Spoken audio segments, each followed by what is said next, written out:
우리 하나님 말씀 보겠습니다. 마태복음 5장 13절에서 16절입니다. 너희는 세상의 소금이니 소금이 만일 그 맛을 잃으면 무엇으로 짜게 하리요? 그 후에는 아무 쓸데없어 다만 밖에 버려져 사람들에게 밟힐 뿐이니라.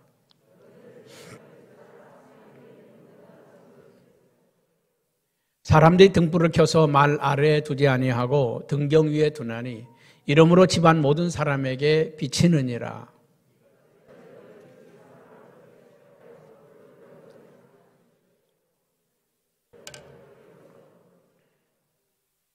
아멘. 코로나19는 너무나 많은 것들을 바꿔놓고 있습니다. 우리가 상상하지 않았던 그런 일들이 우리 가운데서 계속 일어나고 있지요. 이 코로나19는 제4차 혁명을 가져왔다, 그런 말을 합니다. 어쩌면 이 세계의 발전이 10년 내지 20년은 더 빠르게 우리에게 왔습니다. 이제 우리가 자율주행차라든지 뭐 그런 거 예전에는 잘 들어보지도 않았죠. 지난해부터 제가 그런 얘기들을 가끔 하면 목사님 뚱딴지 같은 얘기를 하나. 근데 지금 전 세계 자동차 회사들은 자율주행차에다가 포커스를 맞춰서 가고 있습니다. 어디를 갈 때 차 안에서 텔레비를 보고 게임을 하고 업무를 보고 운전하는 게 아니라 자기 할 사물을 보면서 가고, 그런 시대. 이제 앞으로 10년 내지 15년 정도가 지나면 이제 휘발유 차들은 다 사라지고 전기차의 시대가 오고 수소차의 시대가 오고, 그럼 이제 차가 지나가면요 막 산소를 뿜으면서 가는, 정말 상상할 수도 없는 차가 매연을 뿜었다 그랬는데 뭐 이런 정말 앞으로 AI의 시대가 오고 정말 상상할 수도 없는, 굉장히 이 과학이 문명이 급속도로 발달해 가는 시대가 우리에게 다가오고 있습니다. 이 코로나19가 그렇게 만들었습니다. 뿐만 아니라 이 교회가 이제 영적인 위기의 시대가 도래했습니다. 이제 사람들은요 교회에 오는 것보다 이제 편안하게 신앙생활을 하는 사람들도 이제는 편안한 신앙생활을 하려고 하고, 굳이 힘들게 그렇게 뭐 교회에 오려고 또 그렇게 하지 않는 그런 시대. 뭐 그런 위기보다 더 큰 위기는 오늘 교회의 이미지가 손상되는 때가 되었다는 것입니다. 코로나19가 처음 터지면서 저 대구 신천지에서 발생하니까 이제 세상에서는요 교회가 이런 걸 퍼뜨렸다고, 그 교회 아니라고, 우리는 그것이 교회가 아니라고, 이단이라고 띄어내려고 했고 애를 썼습니다. 그러나 그 후에 사랑제일교회라든지 또 이번에 대전에서 생겼던 IM선교회라든지 대구 광주라든지 또 여기저기서 교회에서 이제 발생되는 일들이 생김으로 인해서 이제 처음에는 자꾸 교회에 뒤집어 씌우려고 한다, 그런 말했다가 이제는 실상은 코로나19가 끝나고 나면 어떤 이 교회는 책임의 소재에서 결코 우리는 자유로울 수 없는 그런 모습이 되지 않았나, 그런 생각이 듭니다. 우리가 잘못하지도 않았음에도 불구하고 그 책임을 져야 되는 그런 시대. 여러분, 이미지라고 하는 게 너무 중요하죠. 교회의 이미지라고 하는 게, 여러분 근대 말에 우리나라가 혼란스러울 때가 있었죠. 일본 사람들이 우리나라 궁궐을 마치 안방 드나들면서 황제를 겁박하고, 청나라에서 막 우리나라를 겁박하고, 러시아도 그렇고 미국도 그렇고 세계 열강들이 우리나라를 짓밟을 때 일본이 민비를 시해하고 정말 이 나라를 힘들게 할 때, 그때 그 고종 황제가 외쳤던 말이 있죠. 기독교는 어디 없느냐고. 기독교는 어디 없냐고. 자기를 경호하는 경호원을 찾은 것도 아니고 신뢰하는 신하들을 찾은 것도 아니고 어디 기독교인 없냐고. 믿을 만한 게 기독교인밖에 없다는 거죠. 그래서 기독교인을 찾았던 때가 있습니다. 저는 오늘 이 설교를 지금 요새 계속 하나님이 제 마음에 주시는 말씀들이 그런 말씀이에요. 이제 교회가 회복돼야 되겠는데 어떻게 교회를 회복시켜야 되겠는가? 여러분 세상도 변하고 바뀝니다. 우리의 이미지 관리를 잘못하면 망할 수밖에 없다는 거죠. 한국 교회가 이 한국 교회 이미지 관리를 잘못하면 1000만 명 교인이 하루아침에 100만 명 될 수도 있고요. 10만 명 될 수도 있습니다. 그 거대하던 교회가 건물들이 덩그러나게 그저 수십만 명, 수만 명이 드나들던 교회들이 건물만 덩그러니 남는 한국 교회가 될 수 있다는 것입니다. 그래서 우리는 이 교회의 이미지를 기업도 마찬가지입니다. 여러분 우리나라가 20년 전에는요, 우리나라 부자들이 가지고 싶었던 그 제품이 있습니다. 미국의 제너럴 일렉트릭이라고 하는 그 회사가 만든 그 세탁기라든지 냉장고, 뭐 그거 부자들은 그거 있어야 부자라고 생각을 했습니다. 근데 지금은 어느 제품 가져야 되죠? 모르죠, 여러분. LG 거 있으면 부자예요. 삼성 거 있으면 부자예요. 우리는 우리나라 거니까 우리는 그냥 가면 삼성, LG 사오지만요. 저 외국 같은데, 미국 같은 데도요, LG 거 그거 있으면 부잣집이고요. 삼성 거 있으면 부잣집이에요.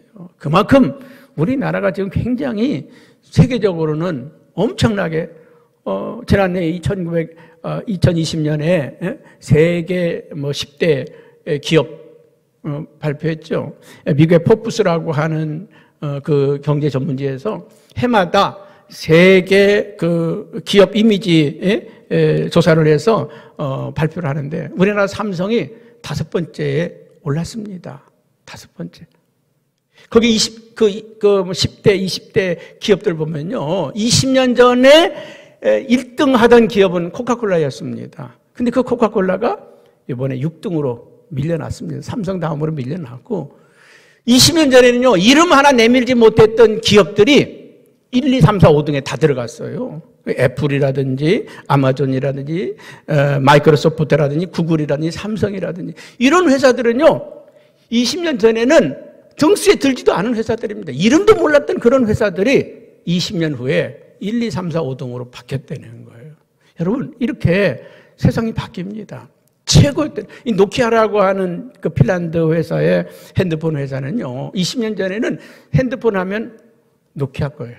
그거 가지면 야 부럽다고 만져보자고 그랬던 게 20년 전입니다. 20년 전에 노키아 핸드폰 가지면 사람이 한번 만져나 보자고 어떻게 생겼나 만져나 보자고 무전기처럼 큰 거 있잖아요. 그게 대세였는데 삼성에서 핸드폰을 출시하면서 애니콜이 나오고 또 이러면서 이 회사가 무너졌잖아요. 마이크로소프트사에 합병이 됐는데 이 회사가 무너지면서요. 이 핀란드라고 하는 경제가 흔들렸어요. 나라에.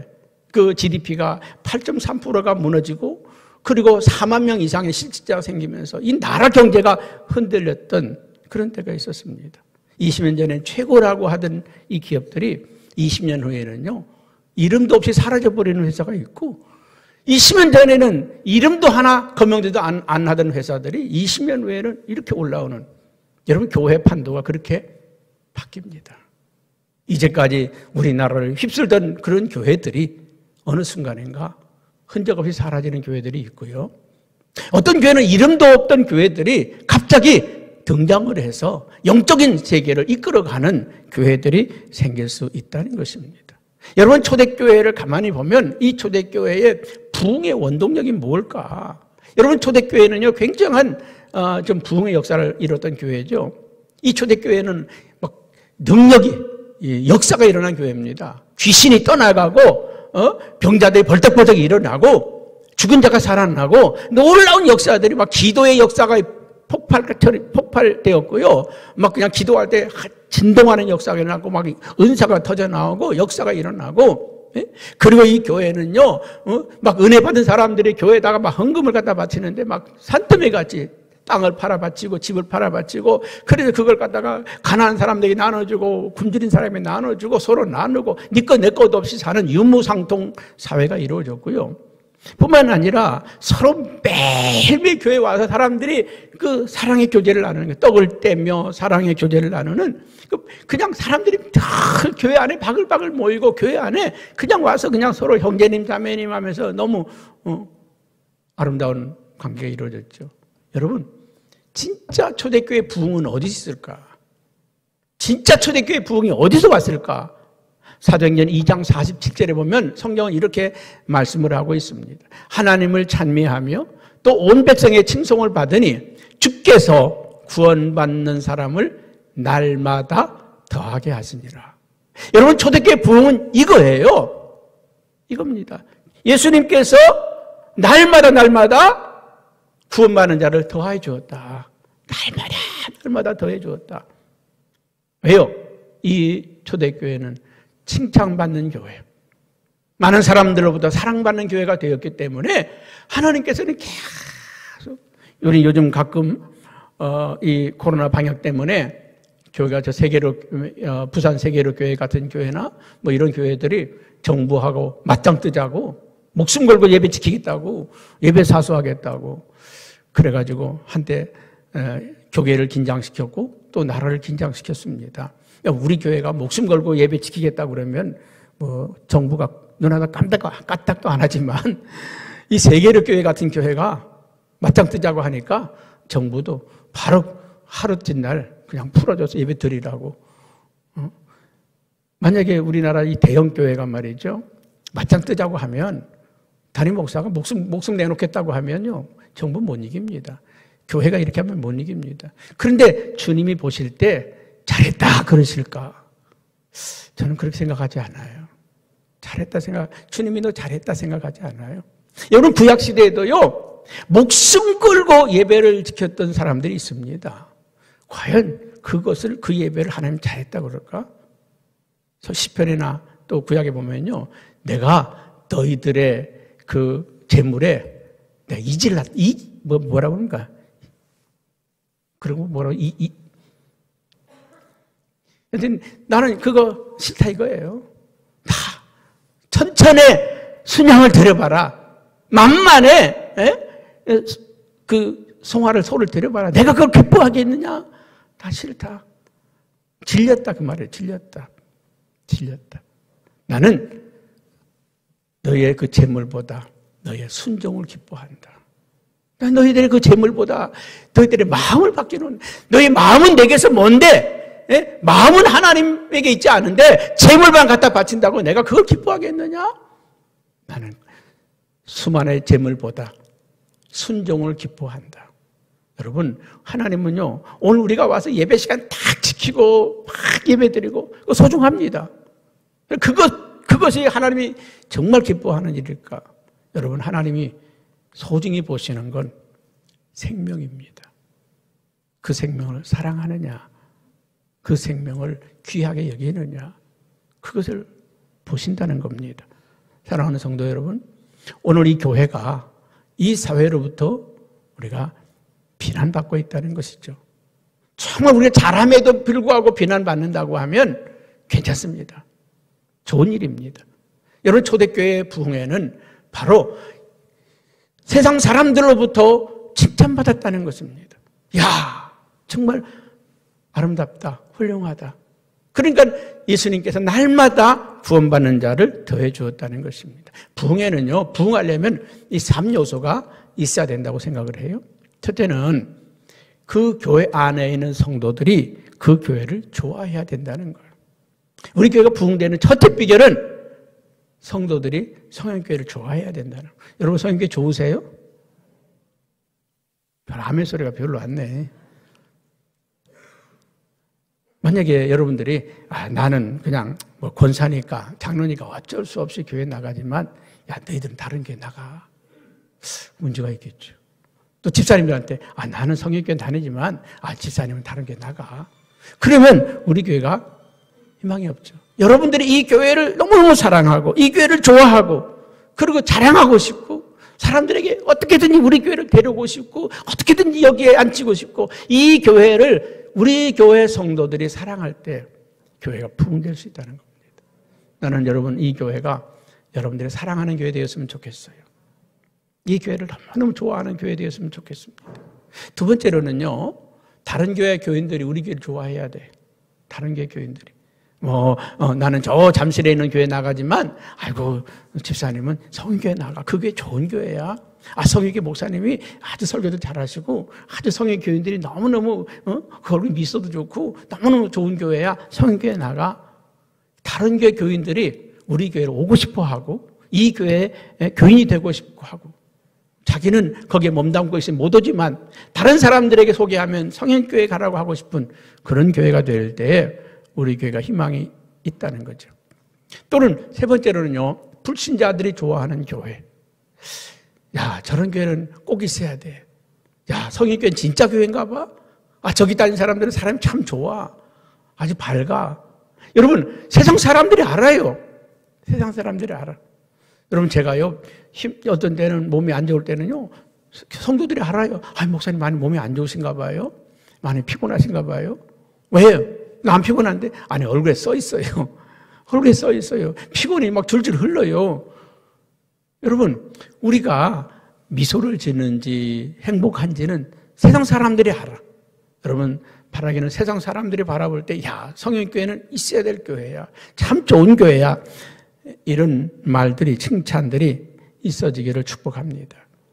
여러분, 오늘 예수님께서는 우리 교회의 이미지의 변신, 좋은 교회로 남으려면 두 가지를 말씀하고 있습니다. 너희는 세상의 소금이다. 너희는 세상의 빛이다.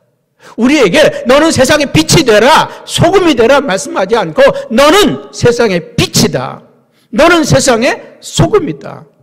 우리 보고 빛이 되라는 게 아니에요. 빛이라는 겁니다. 우리 보고 소금 되라는 게 아니라 소금이라는 거예요. 우리가 이 세상을 밝혀야 될, 여러분 지금 어렵고 힘든 때인데 여러분 지금처럼 어렵고 힘들 때가 없었을까? 지금 우리가 말이죠, 정부가 막 통제를 하잖아요. 식당 문 닫아라, 카페 문 닫아라, 운동시설 문 닫아라, 몇 사람만 모여라, 거리를 얼마 두어라, 예배를 몇 프로만 드려라. 이거 완전히 행정명령에 따라 하루아침에도 바뀌었다 뒤집혔다 마음대로 지들이 하고 싶은 대로 해서 때로 사람들이 불만을 겪기도 하고, 왜 그렇게 우리 문제 없는데 왜 이러냐고. 그러나 이 코로나19라고 하는 것 때문에 완전히 행정명령에 따라가지고 모든 것을 좌지우지하잖아요. 우리 아이도 영국에서 말이죠, 런던의 근교에 있는데 그 도시가 폐쇄되니까 아빠, 우리는 슈퍼마켓도 잘 못 가. 밖에 출입 못 해. 우리는 참 편한 겁니다. 통제 안 하잖아요. 우리 아이는요, 차 타고 바깥에도 못 나갑니다. 도시 자체가 폐쇄되어 있어요. 여러분, 지금 전 세계적으로 어렵고 힘들잖아요. 그런데 지금보다 더 어려운 때도 있었습니다. 저 로마 황제들이 통치할 때요, 네로 황제와 도미시안 황제 때 이 기독교인들이 엄청나게 핍박을 받았습니다. 네로 황제 때는 로마의 화재, 대화재가 났는데 그 불을 일으킨 사람이, 불을 붙인 사람이 기독교인이다. 그래서 기독교인들이 엄청나게 핍박을 했습니다. 근데 가장 심한 때가 도미시안 황제 때입니다. 이 도미시안 황제 때 왜 기독교를 핍박했느냐 하면, 기독교인들이요, 그 당시에는 불도 없잖아요. 촛불 같은 거 켜놓고서 성찬식을 한다고 이것은 내 피니 받아 마시고 영생하라. 근데 보니까 유리잔에 말이죠, 거기 빨간 포도주가 들어있는데 피같이 보이잖아요. 야, 저놈들이 피를 마시라고 그러네? 피를 먹네? 사람 죽여가지고 사람 피를 뺐나 봐. 그리고 떡을 나누는데 말이죠, 빵을 쭉 찢으니까 꼭 고기 찢는 것 같잖아요. 야, 사람 잡아가지고 사람 고기 뜯어먹네? 야, 식인종 아니야, 식인종. 그리고 그 초대교회 성도들이 서로 만나 반가워서 형제님 자매님 그러니까, 와, 저놈들이 완전히 그 뭡니까, 동성애자들이나 뭐 이런 거하고 비슷하네? 근친상간하네? 뭐 어찌든 형제 자매 하면서 막 그냥 서로 끌어안고 뭐 그래가지고요, 야만인이다. 그리고 오직 황제만 큐리오스인데, 오직 황제에게만 주라고 붙였는데, 이 예수 믿는 사람들은요, 황제 보고는 큐리오스를 안 하고 예수님 보고 큐리오스래. 예수님 보고 주님이래. 우리의 주님은 예수님밖에 없다고 그러고. 그렇게 저놈들이 야, 황제를 거부하네. 그래서 기독교인들이 엄청나게 핍박을 당합니다. 예배들이 다 걸리면 잡아다 옥에 가두고 때리고, 그리고 그들을 죽이고, 때로는요, 짐승에게 사자의 밥으로 주고, 때로는 그들을 불태워 죽이고, 가죽을 벗겨 죽이고, 이루 말할 수 없는 기독교인들이 핍박을 당했습니다. 여러분, 그리고 이 황제가요, 칙령을 내렸습니다. 모든 로마에 있는 총독들은 기독교인들을 샅샅이 감시하라. 그들의 행동 일체를 보고하라. 그런데 놀라운 사실은 그 보고서 가운데 피티아니아라고 하는 지방의 총독인 플리니우스라고 하는 총독이 보고서입니다. 저희 지방에서 저희들이 기독교인들을 관찰하고 감시하였는 바 보고를 올립니다. 그들은 결코 음란하지 않습니다. 그들은 도둑질하지 않습니다. 그들은 약속을 어기지도 않습니다. 그들은 거짓말하지도 않습니다. 부채를 제때 잘 갚습니다. 그들은 정의롭습니다. 법을 준수합니다. 황제를 모독하지도 않습니다. 그들은 이 사회의 빛과 같은 존재들입니다. 여러분, 모두 다가 그리스도인들을 매도하고 그리스도인들을 욕하고 있을 때 이 플리니우스라고 하는 총독은요, 기독교인들을 자세하게 관찰해 보니까 그들은 거짓말도 안 하고 진실하고 그들은 나쁜 짓도 안 하더란 말이죠. 정말 이런 사람들이 이 사회에 있다고 하면 이 사회는 밝아질 수밖에 없습니다. 여러분, 로마를 뒤집어 놓고 로마를 바꾼 것은 기독교인들이 많아서가 아닙니다. 기독교가 힘이 있어서가 아닙니다. 세상을 바꿀 수 있는 힘은 사랑입니다. 모든 사람을 십자가 앞에, 예수님 앞에 무릎을 꿇혀 놓은 것은 예수님의 사랑이었습니다. 그분의 희생이었습니다. 그분의 헌신이었습니다. 여러분, 세상을 이기는 힘은 교회의 숫자가 아닙니다. 기독교인, 천만의 기독교인이 많기 때문에 우리가 세상을 이길 수 있다? 아닙니다. 우리 이미지가 나빠지면 하루아침에 100만 명 될 수 있고 하루아침에 10만 명 될 수 있습니다. 오늘은요, 떡을 먹어서 주여 주여 호산나 호산나 하던 사람들이 하루아침에 예수를 십자가에 못 박아라, 죽여라 소리치는 군중으로 돌변하고 말았습니다. 오늘은 할렐루야 찬양하고 노래하던 성도들이 어느 날 갑자기 교회를 향해서 돌을 던질 수 있습니다. 돌을 던질 수. 오늘은 예수님의 수제자라고, 예수님의 제자라고 따라다니는 그가 예수님을 팔아넘기지 않습니까? 여러분, 세상을 이길 수 있는 힘은 다른 게 아니에요. 우리의 믿음이라고 그랬습니다. 믿음이 세상을 이긴다. 여러분, 우리 이 로마 황제에게 보고서를 올렸던 그때로부터 지금 1900년이 흘렀는데 1900년이 지난 오늘 우리에게 주시는 메시지가 그거라고 말합니다. 세상을 뒤집을 수 있는 건, 세상을 이길 수 있는 것은 예수님의 사랑밖에 없다. 여러분, 우리는 빛의 자녀들입니다. 빛의 열매가 뭡니까? 빛의 열매, 착함과 의로움과 진실함이라고 그랬습니다. 우리가 이 세상을 이기는 것은 다른 게 아니에요. 진실하게 사는 거예요. 거룩하게 사는 거예요. 진리로 따라 사는 거예요. 이게 세상을 이기는 힘입니다. 여러분, 요즘 우리 계속 장관들 세울 때마다 다 괜찮은 줄 알았더니 들춰보니까 온갖 부패 타락이 가득하잖아요. 온갖 부패 타락이 가득하잖아요. 나는 이 세상을, 우리 정말 믿음의 자녀들이, 믿음의 사람들이 어느 날 탁 쓰임 받으려고 할 때 요셉처럼 말이죠. 흠잡을 것이 없고 정말 성령에 충만한 사람, 믿음의 사람, 야, 저런 지도자를 어떻게 얻을까? 다윗 같은, 사무엘 같은, 요셉 같은, 다니엘 같은 그런 지도자들이 등장할 때 그들이 세상을 바꿀 수 있다고 나는 믿습니다. 우리 그리스도인들이 이 세상을 바꿀 수 있는, 우리 그리스도인들이 이 세상에서 정말 이 희망이 될 수 있는 방법은, 야, 성인교 교인들은 진실한 사람들이야. 성인교 성도들은 참 거짓말도 못해. 야, 성인교 교인들은 참 착한 사람들이야. 이게 세상을 바꿀 수 있는 힘이라는 것입니다. 오늘 예수님께 너는 그렇게 살아야 될 존재라는 겁니다. 그렇게 살라는 게 아니라 그렇게 살아야 된다는 겁니다. 앞으로 그렇게 살라는 게 아니라 지금 그렇게 하라는 것입니다. 그 두 번째로, 너희는 세상의 소금이다. 세상의 소금이라고 말씀합니다. 여러분, 소금은 맛을 내는 겁니까? 무엇을 내는 겁니까? 맛을 내는 거죠. 멋 뿌리는 게 아니에요. 여러분, 소금을 갖다가 말이죠. 여러분들이 이 소금을 포장할 때 막 금박지에다 다 포장합니까? 아니면 도자기 안에다가 좋은 꿀을 넣듯이 말이죠. 그런 뭐 예쁜 도자기 안에 소금 넣고 팝니까? 길바닥에서 다라이다 집어넣고서 그냥 대박으로 퍼서 팔잖아요. 소금은 결코 멋을 내는 게 아닙니다. 맛을 내는 게 소금입니다. 캐나다에는 어떤 목사님이 그런 얘기를 했습니다. 교회가 주의할 점 6가지 가운데 또 뭐 여러 가지가 다 우리가 맞는 거지만 특별한 게 하나가 있어요. 멋부리는 좋은 교회는 사라질 교회다. 교회가 멋을 부리기 시작하면 그 교회는 사라질 교회라는 거예요. 이해가 안 되잖아요. 교회가 멋을 부리기 시작하면 그 교회는 사라질 교회다. 여러분, 한국 교회는 그동안에 멋 부리는데 너무 많이 익숙해 왔어요.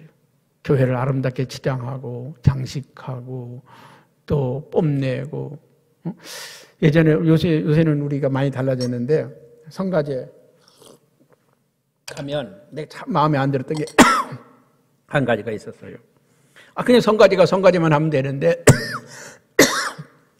좀 돈 있는 교회들은요, 그 성가대원들 단체복을 쫙 맞춰 입고 휘황찬란하게 막 나오고 뭐, 그리고 평상시에는 악대도 없던 교회들이 말이죠, 다 사다가 그 바이올린 뭐 비올라 뭐 이런 거 첼로 이런 거 쫙 세팅이 시켜놓고 막 기죽여, 우리 교회 같은 교회를 막 기죽여 가지 말자고. 근데 또 그냥 우리 청장이라서 우리도 나가야 된다고.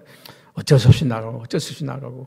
나 갈 때마다, 체육대회 하면요, 이 체육대회도 없어졌지만, 체육대회 하면요, 어떤 교회에서는 뭐, 완전히 뭐 세팅해서 나옵니다. 기죽어. 그냥 서로 교회들이 화합하고, 서로 이렇게 하고, 격려하고, 이런데. 난 어떤 교회 목사님은 참 존경하는 분이 계셔. 그 교회는 뭐 성가대원들이 한 100명이 넘는데, 한 50명만 나와. 그래서, 왜 50명 나왔어요? 아이고, 바쁘잖아. 다 나오게 할 필요 있나? 뭐 반만 나오면 되지 뭐. 이렇게 무대도 좁은데 뭐. 그리고 자기 교회가 뭐 성가대는 100명, 200명이 되는데도 다른 게 기죽을까 봐서 반줄에 나오고요. 그냥 허접하게 나오고. 뭐 그 교회가 막 휘황찬란한데도 이렇게 나올 땐 다른 게 기죽을까 봐서 이렇게 하고. 참 훌륭한 분이시다. 여러분, 교회가 멋을 부리기 시작하면서 교회는 무너진다는 겁니다. 만약에 소금이 멋을 부리기 시작하면 가치를 잃은 겁니다. 만약에 소금을 말이죠, 금박 그 항아리에다가 막 담아가지고 1,000만 원 사 먹을 수 있습니까? 그냥 길바닥에서 퍼주니까 너나 나나 할 것 없이 사는 거죠. 여러분, 소금은요, 멋 부리기 시작하면 소금이 아닙니다. 성도들이 멋을 부리기 시작하면 성도가 아닙니다. 우리는 맛을 내야 성도입니다. 맛 잃은 소금은 밖에 버려져 사람들에게 밟히지만 맛을 내는 소금은 모든 사람들에게 유용한 것입니다. 여러분, 우리 그리스도인들은요, 이 맛 내는 소금에 대해, 맛에는, 이 소금에는 5가지 기능이 있다고 합니다. 그 첫째는요, 대비의 효과가 있다고 그래요. 이 수박이나 아니면 단팥죽이나 뭐 이런 거 있잖아요. 이런 음식에다가 소금을 치면 그 단맛이 더 달아진다는 거예요. 더 달아진다는 겁니다. 어떤 분이 커피를 대접하는 데 갔더니, 이거 특별한 커피라고, 그리고 뭘 이렇게 해서 커피를 주더래요. 마셔봤더니, 다른 것도 맛있더래요. 그래서, 왜 이렇게 맛있어요? 그랬더니, 그 뭐예요? 비밀. 얘기해달라고. 나만 알게. 소금. 커피에다가 소금을 타서 드시는 분이 계셔. 그 더 단맛이 난다는 거죠. 여러분, 대비의 효과가 있습니다. 또 소금은요, 억제 효과도 있습니다. 신맛을 내는 데다가 소금을 타면요, 그 신맛이 감소가 된다는 거죠. 이상하죠? 단맛은 더 달게 하고, 신맛을 줄여주고. 그래서 뭐, 초밥이나 뭐 이런 데도 소금을 살짝, 소금기를 적시면 그게 그 신맛이 감소가 된다는 거죠. 그리고 또 응고의 효과가 있다는 거죠. 뭐 생선이나 이런 거 할 때 거기다 소금을 뿌리면 그 생선살이 탱탱해지거나 쫀득해진다네요. 그래서 더 맛있게 만들어준다는 것이죠. 또 이 소금은요, 부패를 방지하는 그런 방부 효과가 있다고 합니다. 그렇잖아요? 음식은 상하는데 거기다가 소금을 뿌리면 생선이 상하지 않게 한다든지 또 모든 것을 부패하는 것을 막아주는 역할, 또 맛을 내는 역할이 있잖아요. 우리가 음식에다 소금을 뿌리면 그 음식이 맛있어지는 거죠. 여러분, 소금은요, 들어가는 곳마다 부패하는 것은 부패를 막아내고, 단 것은 더 달게 만들어주고, 신 것은 덜 시게 만들어주고, 또 풀어지는 건 탱탱하게 만들어주고, 이 소금이 들어가는 곳마다 살리는 역할을 하는 게 소금이라는 거예요. 여러분, 우리는 살리는 자가 돼야 합니다. 여러분이 가는 곳마다 좋아져야 돼. 어떤 분들은, 아유, 그 사람 들어오면 우리 싫어. 우리 속해 그 사람 오면 싫어. 아, 우리 여성교회 그 사람 오면 싫어. 그건 맛 잃은 소금이 있죠. 그런데 그 사람이 들어가면 분위기가 좋아져.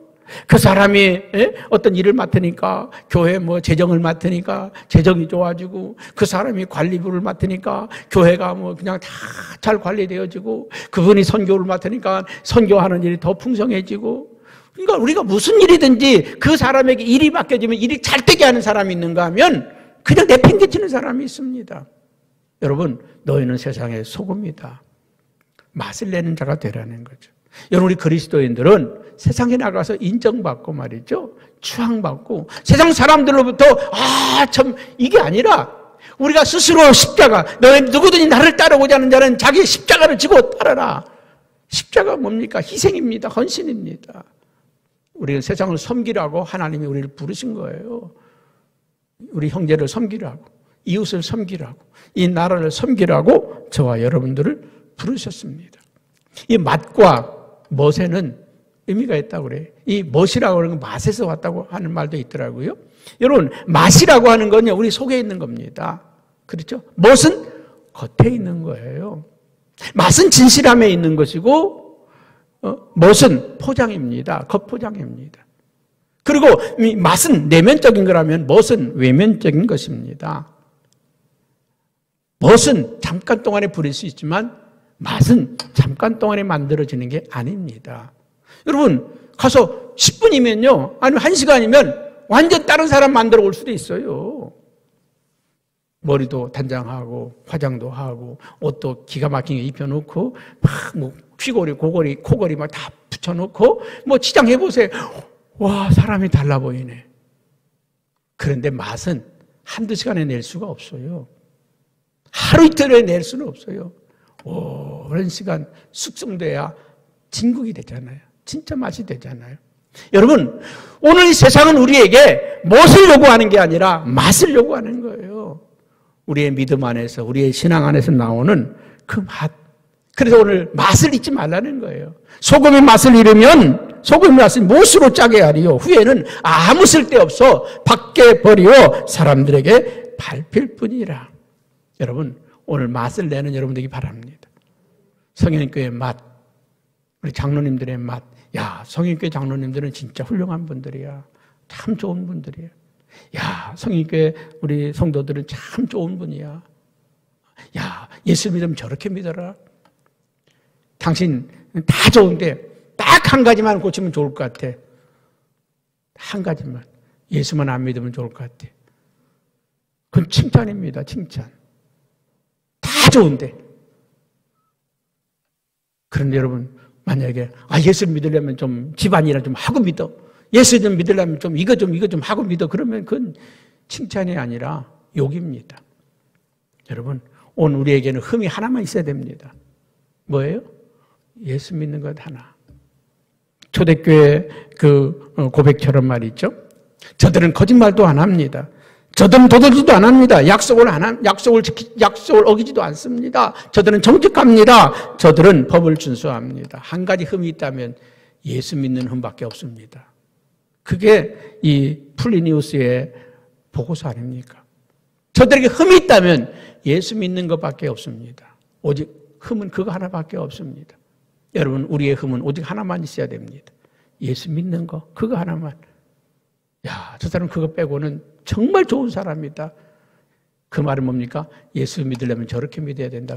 믿으라 그 말 아닙니까? 오늘 저와 여러분, 세상을 우리가 바꿀 수 있는 힘은 우리의 이미지를 바꾸는 거예요.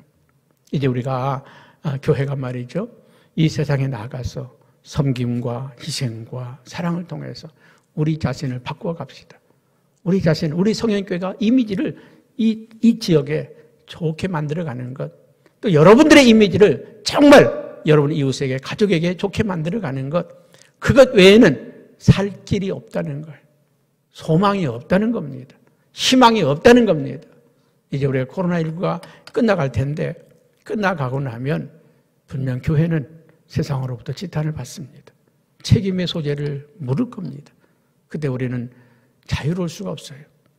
그때 우리는 이 세상을 이길 수 있는 비결이 그리스도인들의 착한 행실이, 착한 삶이 세상을 바꿀 수 있는 유일한 방법이라고 하는 걸 우리는 기억하시기를 축복합니다.